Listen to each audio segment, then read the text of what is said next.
மணியின் நெஞ்சுக்குள்ளே இன்னாருன்னு சொன்னால் புரியுமா? அது கொஞ்சி கொஞ்சி பேசுறது கண்ணில் தெரியுமா? உலகே அழிஞ்சாலும் உன் உருவம் அழியாதே, உயிரே பிரிஞ்சாலும் உறவேதும் பிரியாதே.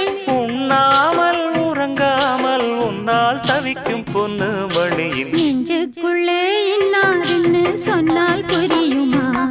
அது கொஞ்சி கொஞ்சி பேசுறது கண்ணில் தெரியுமா?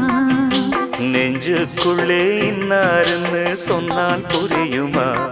அது கொஞ்சி கொஞ்சி பேசுறது கண்ணில் தெரியுமா?